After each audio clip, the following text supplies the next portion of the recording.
안녕하세요. 몽골의 유목민들은 어떤 가축을 기를까요? 유목민들은 왜 돼지를 기르지 않을까요?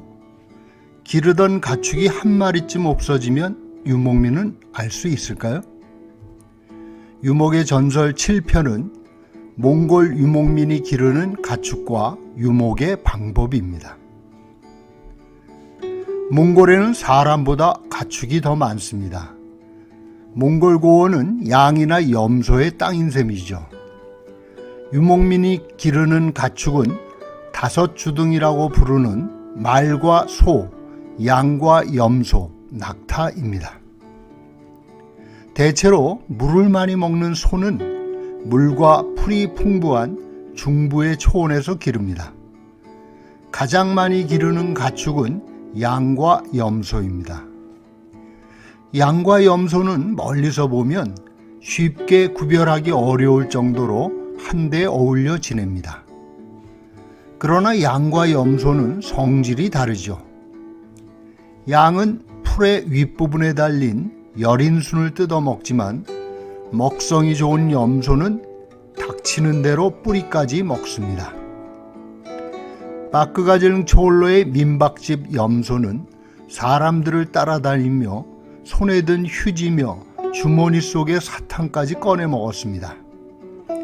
여행자들이 바위에 걸터 앉아 술을 마시다가 잠깐 내려놓은 술잔의 보드카까지 염소가 훔쳐 마셨죠. 유목민들은 전통적으로 염소보다 양을 많이 길렀답니다. 뿌리까지 캐어 먹는 염소의 먹성을 고려해 2대 8이나 3대 7 정도의 비율을 유지했다고 하죠. 염소에게도 미덕이 있습니다. 양들은 앞만 보고 직진하는 습성이 있다고 합니다. 찬바람이 불면 바람을 등지고 앞으로 나아가는 데서 생긴 습성입니다. 찬송가에 자주 등장하는 길 잃은 양이 그냥 나온 것이 아니죠. 길 잃은 염소라는 말은 별로 없죠. 앞만 보고 나아간 양들은 멀리 갔더니 외롭고도 처량한 신세가 되기도 합니다.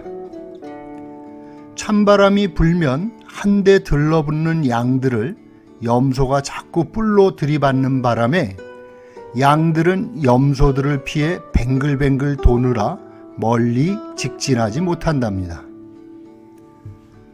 또한 한여름에 갑자기 소나기가 내리면 체온이 떨어진 양들은 한데 뭉치는 습성이 있습니다.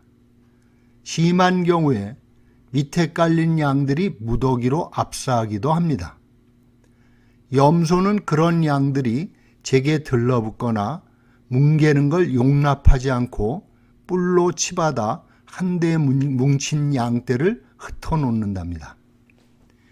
최근에 몽골의 캐시미어가 각광을 받으며 전통적으로 지켜오던 양과 염소의 비율이 전도되었다고 합니다.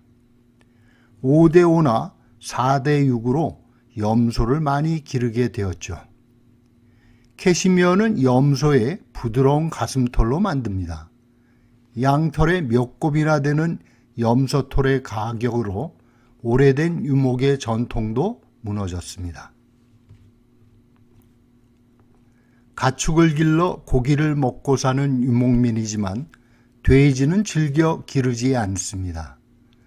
고고학적 사료에 따르면 돼지는 중국이나 만주 쪽에서 주로 길렀다고 합니다. 중국의 허난자우에서 발견된 9,000년 전의 유적에서 집돼지의 흔적이 발견되었고 8,000년 전의 만주 신석기 문화권에 속하는 식능화 유적에서는 사람과 함께 묻힌 암수 돼지의 뼈가 발굴되었답니다.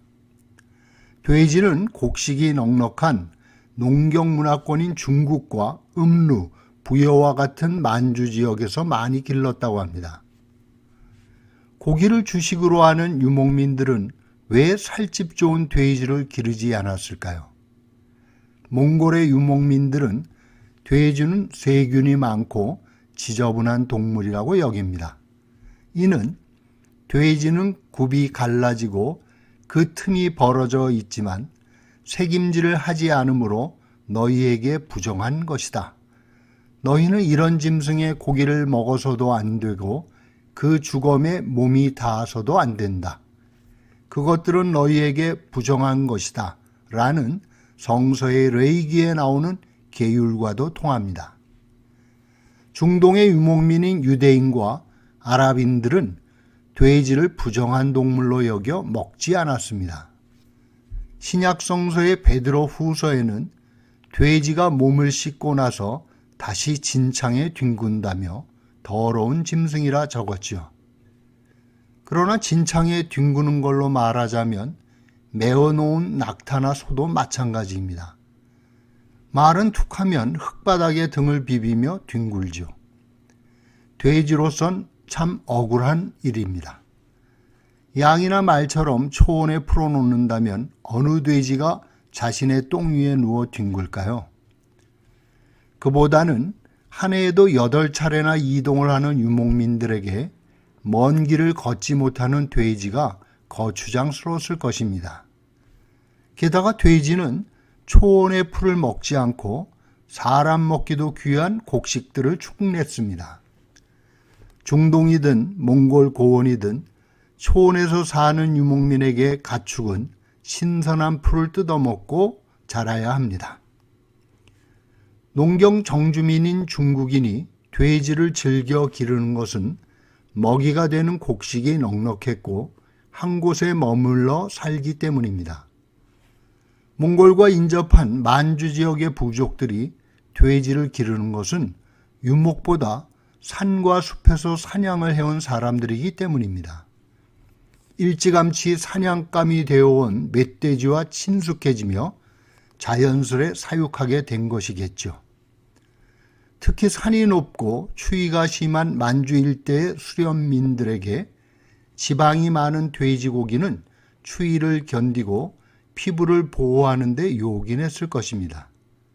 최근 들어 러시아 영향으로 돼지고기도 먹고 정주 생활을 하는 일부 섬에서는 돼지를 기르기도 합니다. 유목민들은 가축을 어떻게 기를까요? 가축을 초원에 풀어놓는 데에도 규칙이 있습니다. 게르 근처에는 어린 새끼들을 메어두고 좀 멀게는 양이나 염소를 풀어 먹입니다. 그 다음으로 소를 풀고 가장 먼 곳에 말을 풀어놓습니다. 멀리 가더라도 말은 영리하여 집을 잃지 않는답니다. 해발이 높은 고산지대에서는 야크를 주로 기르고 짐을 나르는 데에도 씁니다. 소는 물이 넉넉하고 풀이 풍성한 중북부에서 주로 기릅니다. 소는 빠르지 못하고 눈이 덮이면 스스로 먹이를 찾지 못해 많이 기르지는 않습니다. 농경민에게 가장 귀한 대접을 받는 소가 유목민에게는 조금 다른 이유로 사랑을 받기도 합니다. 장룽의 늑대 토템에는 몽골 남자들이 이름을 부흐, 황소라고 즐겨 지었다는 내용이 나옵니다. 수많은 암컷을 거느리면서도 가족을 돌볼 책임을 지지 않는 황소를 부러워했기 때문이라는군요. 유목민들은 자신이 기르는 가축의 수를 알고 있을까요? 모른다고 합니다. 그런데 해가 저물어 우리로 돌아오는 가축 중에 한 마리만 비어도 금세 알아냅니다. 일일이 수를 헤아리지 않아도 유목민들은 직감적으로 그걸 안다고 했습니다. 어떻게 아느냐고 물으니 가족들 중에 누군가 없으면 금세 알 듯이 그냥 안다고 했습니다. 기르는 가축들은 낙인을 찍어 표시합니다. 이를 말 다마라크라 하는데 날을 잡아 마을 사람들이 함께 모여 낙인을 찍습니다. 생어더르라고 불리는 길일은 음력으로 5, 12, 16, 24일입니다. 유목민에게 길일은 무엇일까요? 당연히 가축의 수가 풍성하게 늘어나는 것입니다. 4, 7, 17, 1, 3, 14, 15, 30일은 꺼리며 해당 가축의 날도 피합니다. 양의 날에 양을 거세하거나 낙인으로 고통을 주면 되겠습니까? 낙인은 쇠를 구부려 만드는데 집안마다 독특한 문양으로 표시합니다. 분가한 자식은 부모의 낙인을 그대로 쓰거나 새로 문양을 만들기도 합니다. 낙인은 유목민의 가장 오래된 문자인지도 모릅니다. 기원전 1766년에서 1122년경에 중국 은나라 때 사용된 갑골 문자가 거북의 등껍질이나 수소의 어깨뼈를 불로지져 생긴 문양에서 시작된 것과 멀어 보이지 않습니다. 낙인은 불에 달구어 새끼들의 엉덩이에 찍습니다. 이때 반드시 어미를 곁에 메어둡니다. 그래야 새끼가 겁을 먹지 않는다고 합니다. 낙인을 찍은 자리에는 소젖을 뿌려 염증을 가라앉히고 어미가 상처를 핥아주고 젖을 먹게 합니다. 낙인을 찍을 때 수컷들의 거세도 동시에 치러집니다. 근친교배를 피하고 성장이 빠르도록 고환을 제거합니다. 칼로 생사를 찢는 게 고통스러워 보였지만 의외로 낙인보다 잘 견뎠습니다. 낙인은 소와 말, 낙타에게 찍고 양이나 염소는 귀를 일정한 모양으로 잘라서 표시합니다. 이를 애미라 하는데 이 말에서 애민, 약이라는 말이 비롯되었다고 합니다. 요즘 들어서는 간편하게 양이나 염소의 등이나 뿔에 페인트 칠을 하여 표시를 하기도 합니다. 고통은 줄어도 등 뒤에 붉고 푸른 페인트 칠을 하고 다니는 양이나 염소를 보면 포로나 죄수 생각이 납니다. 유목민들은 가축을 부를 때 어떻게 할까요? 가축마다 부르는 소리가 다르답니다. 말을 부를 때는 꼬리꼬리꼬리라 부르고 소는 워워, 양이나 염소는 높은 소리로 쪼쪼쪼쪼라고 부릅니다. 낙타는 토토토라 부르고 다리를 꺾고 앉힐 때는 석석이라 합니다.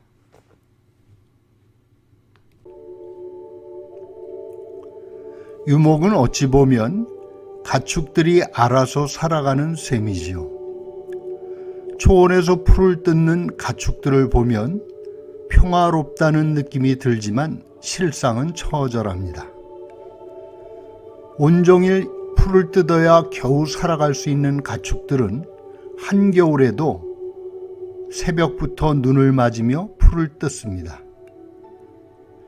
불모에 가까운 고비에서 사는 가축들은 고행의 수도자와 같습니다. 한 줌도 안 되는 가시덤불을 뜯느라 양들은 주둥이가 피투성이가 됩니다. 먹을 게 없어 바늘처럼 날카로운 가시들이 박힌 덤불을 뜯는 그들의 삶은 경건함마저 느끼게 합니다. 사는 게 허망하고 지루한 분들은 고비양의 주둥이를 보기 바랍니다. 오늘은 몽골 유목민의 가축에 대해 이야기를 나누어 보았습니다. 몽골 이야기를 함께 나누게 되어 즐거웠습니다. 몽골 유목민의 이야기 많이 구독 신청해 주시길 바랍니다. 주변에 관심 있는 분들에게도 공유해 주셔서 사라져가는 초원의 이야기들이 널리 전해지기를 바랍니다. 고맙습니다.